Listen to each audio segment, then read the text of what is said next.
Білесіздер ма, неге отбасыда мынандай жағдай болады? Енелер, кейбір жағдайда енелер екі жастың бір-бірімен ажырасып кетуіне себепкер болады. Арасына түседі, аңдиды. В общем, екеуін бір-біріне әдейі қарсы қояды. Оның себебі, потому что ол әйел, ол ене қызғанады баласын. Күйеуінен көрмеген жақсылықты, күйеуінен көрмеген қамқорлықты баласынан көреді. Баласы официально ұлы баласы, бірақ неосознанно оны жаңағы әйел, үлкен кісі өзінің күйеу қылып алған.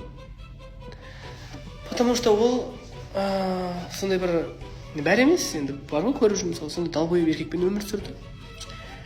Ол далбойып еркек не бір қатырып ақша таппады, өмір бақи мыңқылдап қатынның миын жеді. Ал әйел соған шыдады. Адам қылам соны, адам қылам, ойбай, адам қылам, түбінде жеңем деп. Не нормально гүл бермейді, до такой степени. Мейрамда ішіп келгені подарка деп күліп соған мәз болып, шетелге қыдыртқан жоқ. Кто виноват? Она сама выбрала такую жизнь, она сама выбрала эту жизнь. Понимаете? Ол сол өмір таңдап тұр, не? А потом ол неосознанно сол көрмеген, енді ол да әйел ғой, енді еркектен внимание күтпей ма? Потом ол бүкіл вниманиесін баласынан көретін болады. Понимаете? И когда баласы бірге тұрады ғой, келін алып, сол әйел келіннен баласын қызғанатын болады, неосознанно. Мысалы, бала жаңағы әйеліне бір подарок беріп атса, или шетелге қыдыртып атса, не жоғы шетелде деп жаңағы, соған бер деп жаңағы. Ты обижайся на своего мужа. Неге сен балаңа ренжисің? Обижайся на своего мужа. Сен сонымен өмір сүрдің ғой, өмір. Это же твой выбор. Сенің выборың сол еркек болып тұр ғой. Сен гүл бермейтін, сені шетелге қыдыртпайтын. Нағып тұрдың, сонымен ақылды болсаң, сен керемет болсаң. Нағып тұрдың. Құдайға мен тағдырыма жазып қойған, Құдайдың маңдайыма жазған. А что, ты думаешь, что Құдай сенің сондай бақытсыз болғанды қалайды деп ойлайсың ба? Құдай әркімге выбор берді емес па? Мысалы, қазір мен барып беш болып кетем ба? Выбор ғой менде. Допустим. Неге бәрін тағдырға жауып қоясыздар? Обижайся, өзіңнің күйеуіңе ренжі, балаңа ренжіме. Ужас. Сондайдың арты кейін ажырасып қалып барады. Сондай енелер ірткі салады, жастардың ортасына, достар.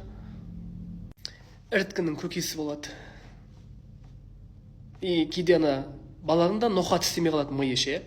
Допустим, новыйдан келген келін тамақ істесе, мамасының тамағымен салыстырып, это вообще ужасно. Ол новыйдан келіп тұрған келін, ол әр адамға өзінің үйінде дайындалған тамақ дәмді, анасының дайындалған тамақ. Потому что ол факт болмаса да, мысалы, ол әйел дәмді істемесе де, ол бала кезден өскен тамағы жеген, ол оған дәмді болып көрінеді. Мысалы, кейбір хозяйкалар болады ғой, батқытып, бір түрлі қылып пісіретін ше, бытпырақайын шығарып, күрішті, тұз қоспай пісіріп, мысалы. А ол баласына дәмді. И ол келіннің тамағын сонымен салыстырады. Что за хуйня? Это неправильно. Ене келінді үйрету керек, потому что өзі де аспанда салбырап, біліп туған жоқ қой. Білмей ма, үйрете сал. Өзінің қызындай көріп, неге бір-бірінің подружкаға араласып кетпейді, енелер айтыңдаршы.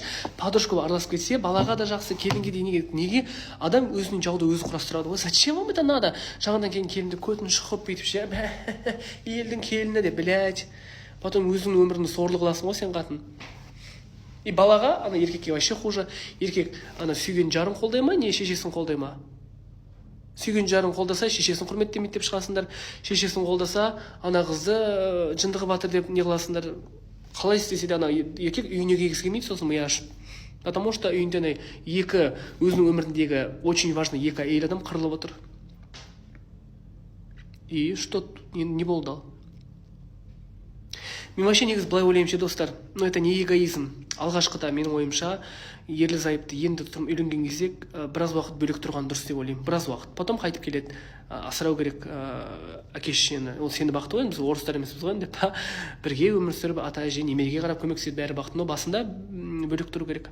Даже қазақтар баяғыда жас жұбайлардың отауын бөлек тіккен. Балалар, достар, сендер үлкен адамсыздар ғой, бәрің. перепихон түндегі ұят емес па? Дауыс естіліп қалмай ма, или кіріп қалса ше, или туалетте ана келін сол үйде туалетте отыруға ұялатын шығар, қайнатасынан ұялатын шығар, қайнапасынан ұялатын шығар. Андай прикол бар ғой, я уже 3 дня не могу срать деп ше, не то что срать, я даже жаңағы пукать не могу деген прикол бар ғой. Приколдың бәрі өмірден шығады. Ұялады ғой ол. Бір үйде тұрып, напсам миларың жетпей ма?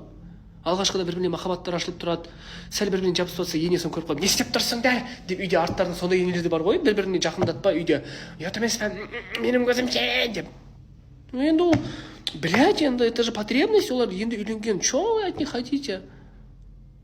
Где логика? Миғақта, эмпатияқта түсінбеймін, неге жастардың арасына түседі сөйтіп?